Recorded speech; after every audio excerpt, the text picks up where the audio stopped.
June 10th, 1944. Normandy, France. The morning fog clings low over the hedgerows, thick and damp like smoke after a bombardment. The air smells of wet soil, diesel, and the faint metallic tang of burnt metal, the scent of war in its rawest form. In the distance, the crackle of gunfire echoes, rolling like distant thunder. A German panzer commander, Hauptmann Erich Weiss, stands atop his Panther tank, binoculars pressed to his eyes. Through the mist, he can just make out the silhouettes of Allied armor moving cautiously across the fields.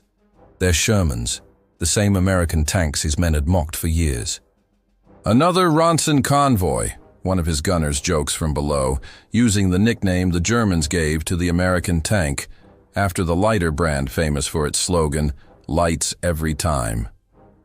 The crew laughs. They've seen enough Shermans burst into flame from a single 75mm shell to know the name fits. Weiss smirks, lowering his binoculars. The Panther beside him growls to life, treads grinding into the damp earth. The German line is ready. The Shermans have no chance in a head-on fight, or so they think. Across the field, Lieutenant William Bill Crawford of the British 13th-18th Royal Hussars sits inside his tank, heart pounding beneath his headset. His crew waits silently as he peers through the periscope. The tank he commands looks just like the American Shermans the Germans have been laughing at for years. But this one is different. The barrel stretching from the turret is longer, impossibly long, like a spear waiting to strike. The 17-pounder gun, British-made, capable of punching through even a tiger's armor from over a mile away. "Hold your fire," Crawford whispers. "Let them come." Through the periscope, he sees Weiss's Panther advancing, confident and unhurried. Crawford knows what's coming. The German commander will spot him soon enough. The Shermans are visible now, rolling out of cover, engines rumbling. But the Firefly, his Firefly, remains hidden behind a hedge, perfectly camouflaged, the gun already locked on target. Inside the Firefly, the loader cradles the massive shell like it's a piece of artillery. The gunner adjusts his sights, sweat dripping down his temple. Crawford's voice cuts through the tension. "Target, Panther, range 1,200 yards. The loader slams the shell home. The gunner exhales, finger tightening on the trigger. The roar that follows shakes the hedgerow. The 17-pounder spits fire and fury. The recoil slams the turret backward, smoke and dust exploding through the interior. Across the field, the proud Panther erupts in a plume of flame, its turret lifted violently as the round pierces straight through. The laughter on the German radios turns to static and screams. Crawford's crew doesn't cheer. They simply reload. Another shell, another target. The Germans, once so confident, are now scrambling for cover. The Ronsons they mocked have become something else entirely. Predators. The Firefly has arrived in Normandy. The Firefly's thunder still echoes through the hedgerows when we rewind to where its story truly began. Not on the battlefields of Normandy, but in British workshops, months before the invasion. Late 1943.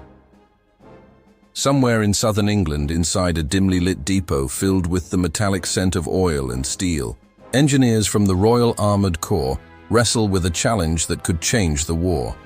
How to turn a death trap into a tank killer. For years, British and American crews had been painfully aware of the Sherman's biggest flaw. Its gun simply wasn't strong enough. Against early Panzer IIIs and IVs, the 75mm cannon worked fine. But once the Germans unleashed the Panther and the Tiger, machines of thick steel and monstrous firepower, the Sherman was outclassed. A Tiger's frontal armor could shrug off a Sherman's shells like pebbles. In return, a single shot from the Tiger's 88mm gun could turn a Sherman into a burning coffin. British tank crews knew this all too well. Many had watched comrades go up in flames, trapped inside thin armor that couldn't stand against German guns. They started calling their tanks Tommy Cookers, a dark joke that spread quickly across the front lines. The Americans had their own grim nickname, the Ronson, lights every time. Something had to change. That change came from a quiet, stubborn British engineer named Major George Brighty. working alongside Lieutenant Colonel George Witheridge. Their idea was bold, maybe even mad. They wanted to mount Britain's most powerful anti-tank gun, the 17-pounder, onto the American Sherman chassis. On paper, it looked impossible. The 17-pounder was huge, too long, too heavy, and with recoil so violent it could rip the turret apart, if not properly reinforced. The first prototype was cobbled together in secret. Engineers had to cut out sections of the Sherman's interior, move the radio equipment to the back of the turret, and even rotate the gun sideways just to make it fit. The breach nearly touched the commander's seat, forcing him to crouch awkwardly when firing. But when they tested it, when that massive shell screamed downrange and punched through thick armor plating like it was paper, everyone in the hangar went silent. It worked. The 17-pounder turned the Sherman into something terrifying. A tank that could finally go toe-to-toe with the mighty Tigers and Panthers. By early 1944, the design was approved for combat use, and the modified tanks began rolling out of British factories under a new name, Sherman Firefly. Only a small number would be ready in time for D-Day, roughly 600 across all Allied divisions. But for every British armoured troop of 4 tanks, one was now a Firefly. The crews called them their lucky charm. The Germans, soon enough, would call them something else entirely. June 6, 1944. D-Day. As the first waves of Allied forces stormed the beaches of Normandy, the Sherman Fireflies waited offshore, lashed to the decks of landing craft. Their crews could hear the thunder of naval bombardment echoing across the channel, the sound of the largest invasion in human history. Inside the cramped steel hulls, men sat silently, their nerves wound tight. The sea spray mixed with diesel fumes, and the deck trembled under the distant explosions. Among them was Lieutenant Bill Crawford's crew. Their Firefly, nicknamed Caroline, had been hastily waterproofed for the landing. Pipes and hoses strapped across the hull, grease sealing every vulnerable opening. Crawford's driver, Corporal Evans, stared through the small viewport, his hands trembling on the controls. "You think this beast'll float," he muttered, half joking, half serious. Crawford gave a faint smile. "She'll do better than we will if she doesn't." As the ramp dropped, seawater surged in. Engines roared. One by one, the Shermans rumbled forward into the churning waves. Some stalled, swallowed by the surf before reaching shore. But Caroline made it, crawling up the sand, treads digging deep into the wet beach. All around the world was chaos. Smoke, gunfire, screams, and the mechanical roar of armor meeting resistance. The British and Canadian troops were pushing inland through machine gun nests and anti-tank traps, trying to secure a foothold in France. For the first few days after the landings, the Fireflies stayed mostly in reserve, used cautiously by commanders who knew their value. To the untrained eye, they looked just like ordinary Shermans, the same squat turret, same rounded hull. But to German tankers, that long, menacing gun barrel meant death. And it didn't take long for the enemy to notice. By mid-June, the Allies had pushed deeper into the Normandy countryside, a nightmare of narrow lanes, thick hedgerows, and hidden ambushes. This wasn't open desert warfare like North Africa. In Normandy, you could drive within 50 yards of a German tank and never see it until it fired. Every corner, every hedgerow could hide a panther. It was here that the Firefly's legend was born. On June 13th, near the village of Villers-Bocage, German ace Michael Wittmann and his Tiger tank ambushed a British armored column, destroying more than a dozen vehicles in minutes. It was a massacre, one that sent shockwaves through the Allied ranks. But the Firefly crews took note. They learned from it. They knew they'd have to fight smarter, strike from cover, and use that 17-pounder's range to their advantage. In the following weeks, Fireflies became the silent hunters of Normandy. They rarely led assaults. Instead, they stayed hidden, covering open fields or narrow lanes, waiting for the Panthers and Tigers to expose themselves. The British developed a deadly tactic. Let the regular Shermans draw the Germans in, then let the Firefly deliver the killing blow from a concealed position. The results were devastating. Reports began flooding in, German Panthers destroyed from over 1,000 yards away, Tigers pierced clean through their frontal armor, something no Allied tank had been able to do before. One crew described seeing their 17-pounder shell enter a Tiger S gun mantlet and blow out the rear of the turret like a tin can. The Germans couldn't believe it. To them, it was impossible. No Allied gun could penetrate a Tiger from that distance. But it was happening again and again. And as word spread through the panzer divisions, a new order was issued. When engaging Shermans, target the ones with the long gun first. The hunters had become the hunted.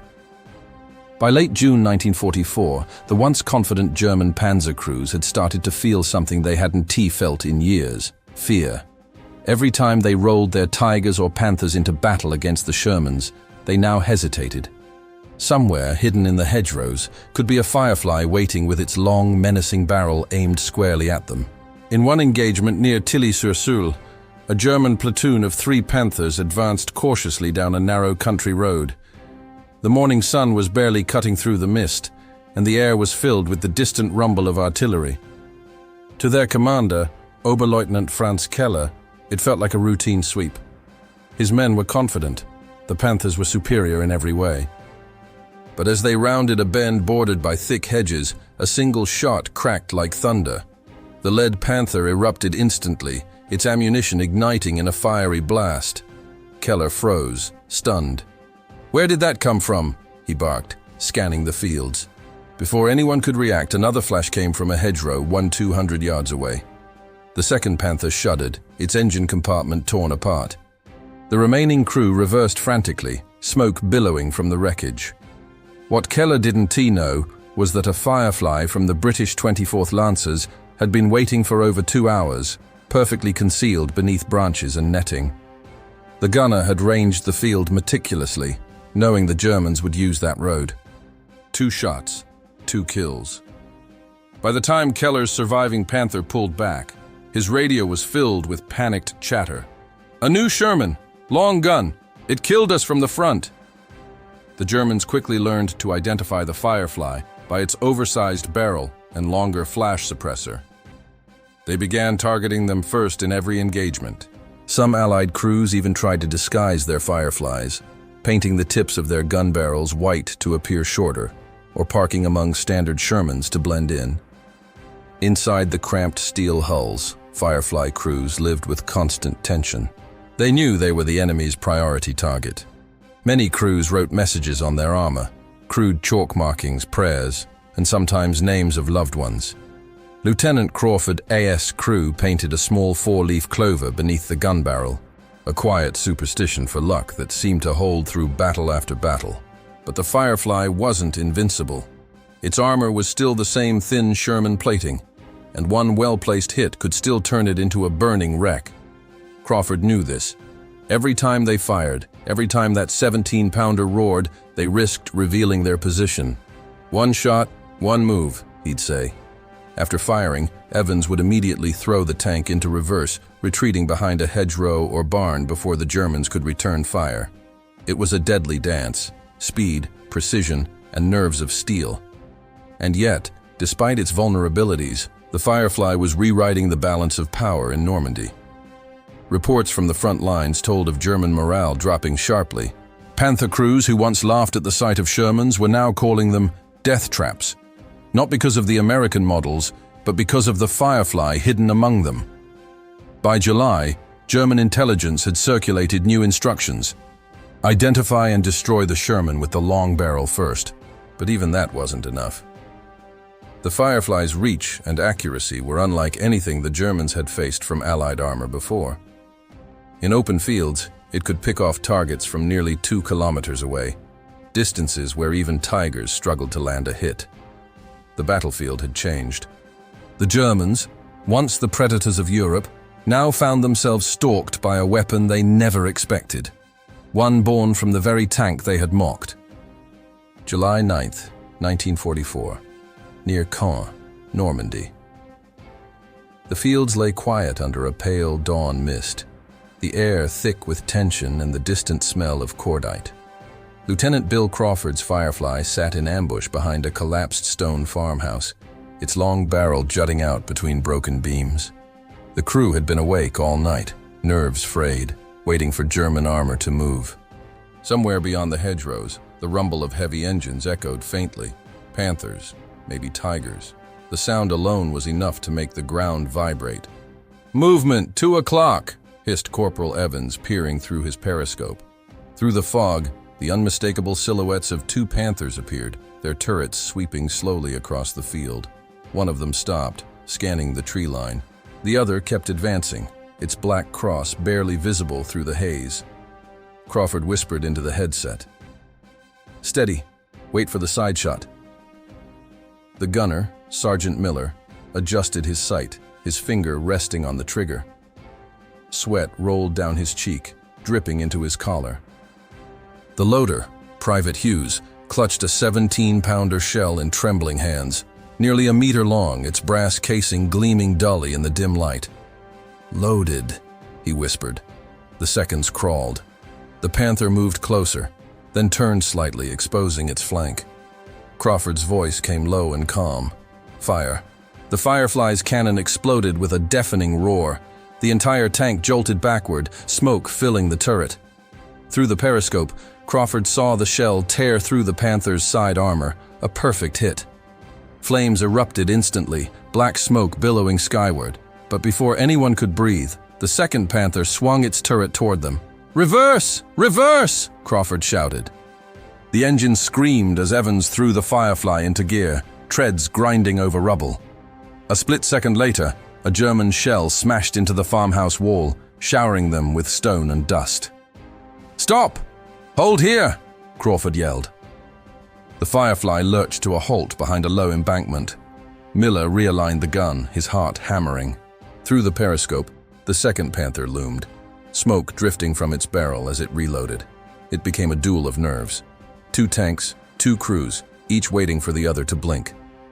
Crawford exhaled slowly. "Steady. On my mark." The German gun flashed first, a burst of light and smoke. The round whistled past, missing by inches. "Up!" Crawford barked. Miller fired. The 17-pounder roared again, its shell streaking across the open field like a comet. It struck the Panther square in the turret ring, the most vulnerable spot. The impact sent the German tank's turret flying, engulfed in flame. Silence followed. Only the crackle of burning wrecks and the faint hiss of escaping steam broke the stillness. Crawford's crew sat in stunned quiet, ears ringing from the blast. Then Miller finally spoke, voice hoarse. "That's 2. Crawford nodded, eyes fixed on the burning hulks ahead. "And we're still breathing." That duel near Caen became one of dozens like it across Normandy. Fireflies, often outnumbered and outgunned on paper, were winning engagements that had once seemed impossible. Reports came in daily. Fireflies knocking out Panthers at ranges beyond 1,500 yards, surviving ambushes, saving entire infantry companies from annihilation. Word spread quickly among Allied troops. Whenever a Firefly rolled into a sector, morale soared. Infantrymen would cheer, calling them our guardian angels. To them, the long-barreled Sherman wasn't just another tank. It was proof that the Allies could finally stand toe-to-toe with the German steel beasts that had terrorized Europe for years. To the Germans, however, it was something else. A nightmare. Radio chatter captured by Allied intelligence revealed a new fear creeping through panzer units. One transmission, recorded near St. Lo, captured a shaken voice. "A Sherman destroyed our Tiger at 1,500 meters.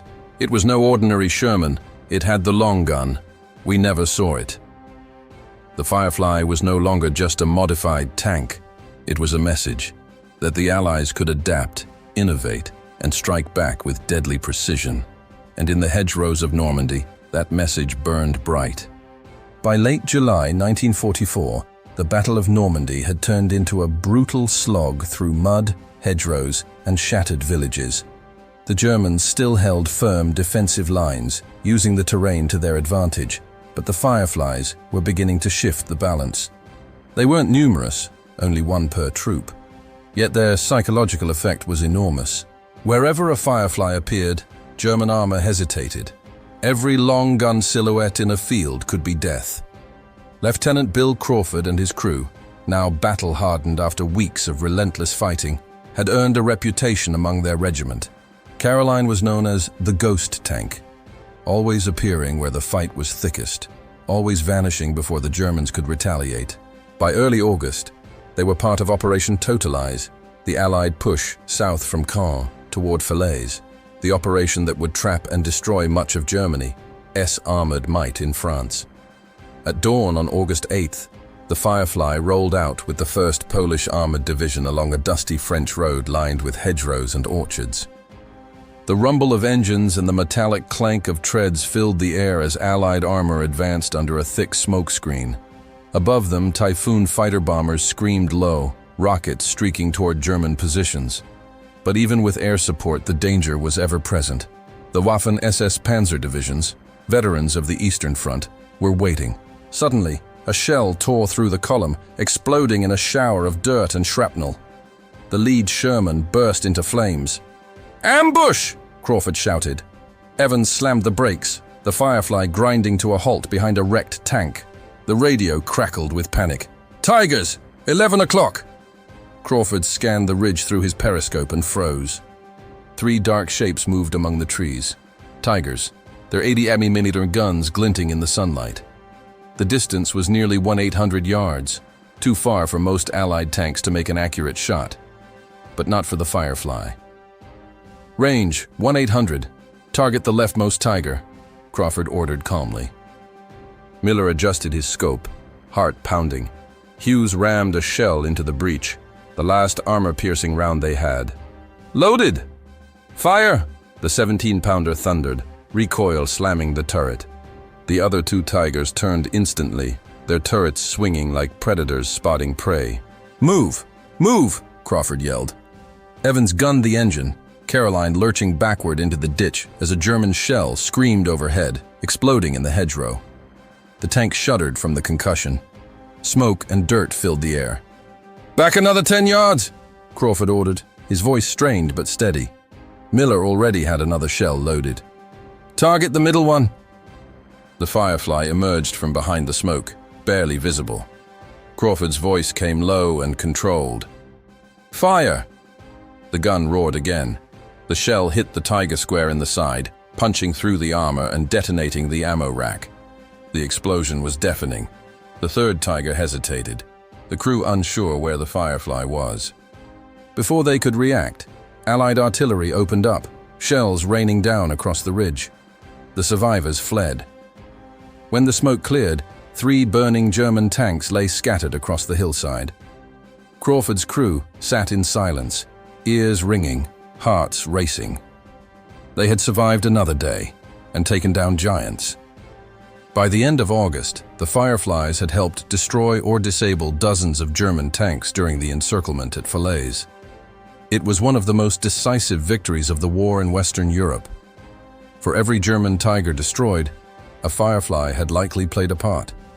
In after-action reports, one British officer wrote simply, "The enemy no longer laughs when facing a Sherman, they fear it."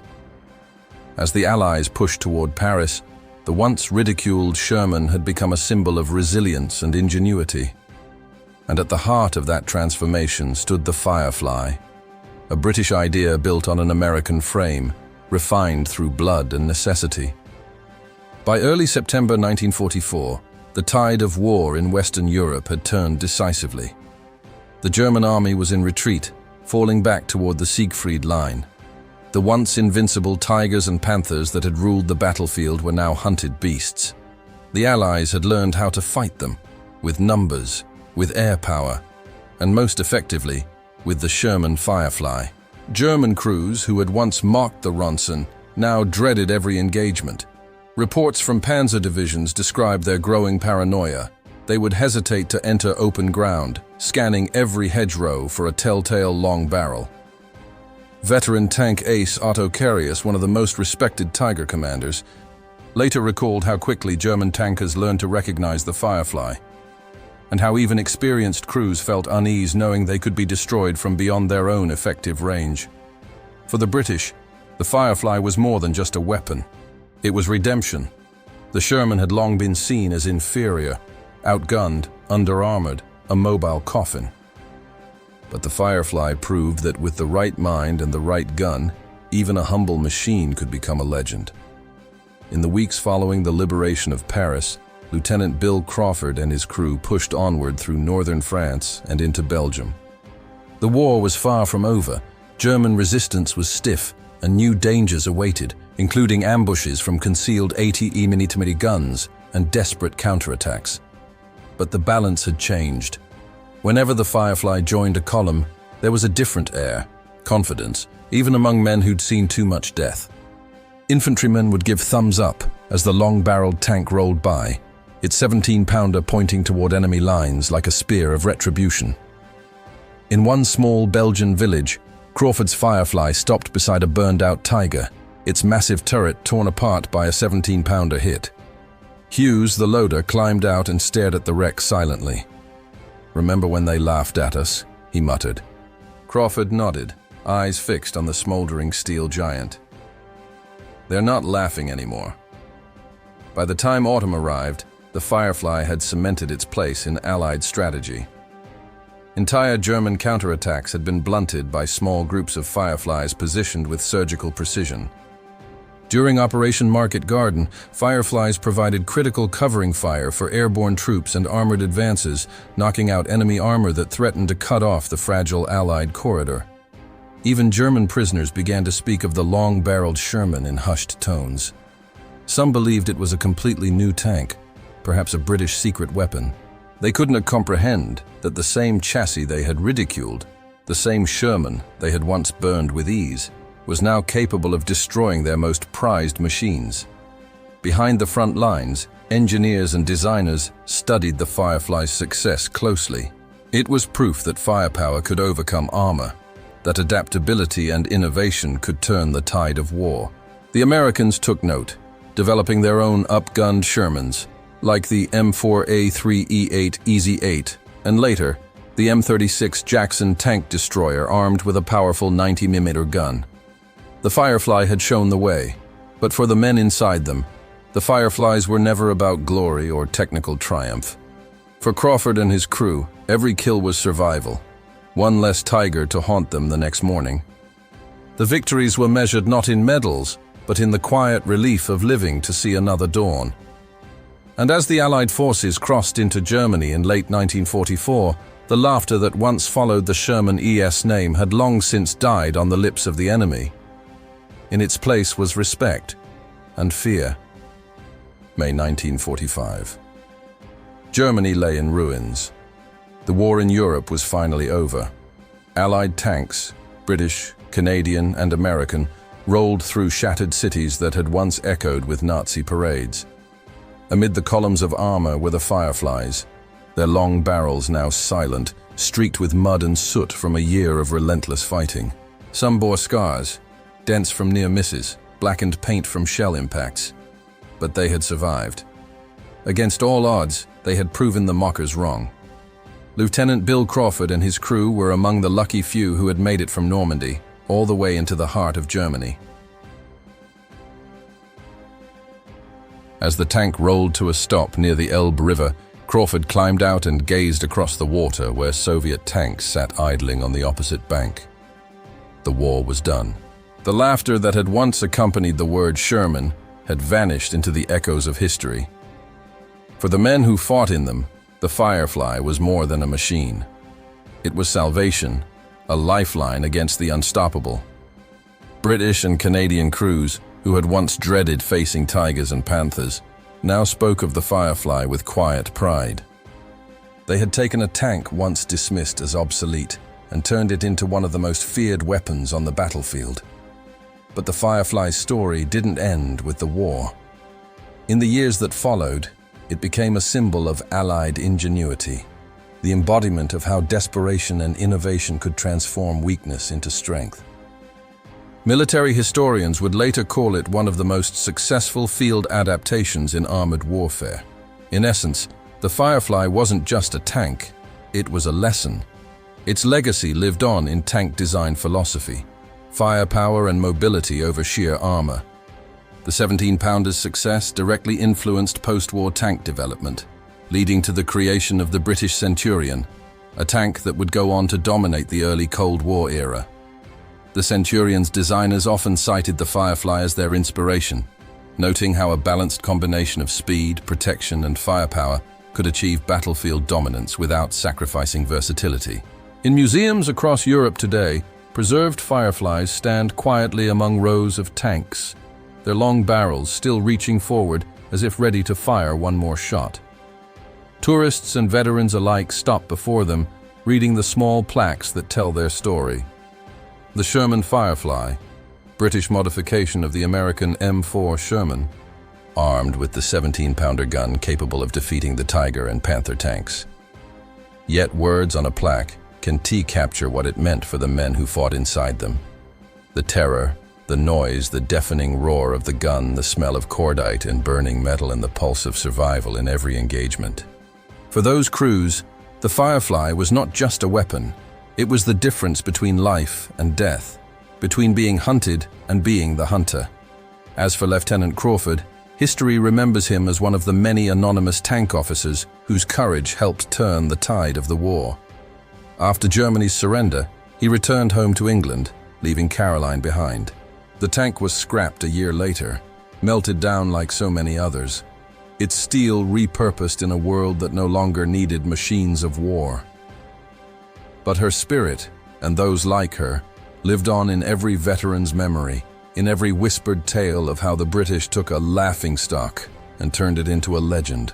In the end, the Firefly AS' true victory wasn't just in the number of German tanks it destroyed. It was in what it represented. It was proof that courage, ingenuity, and persistence could overcome arrogance and fear. The Germans may have laughed at the Sherman once, calling it the Ronson. But by the time the Fireflies roared through Normandy and across Europe, those laughs had turned to silence, and that silence became the sound of Allied victory.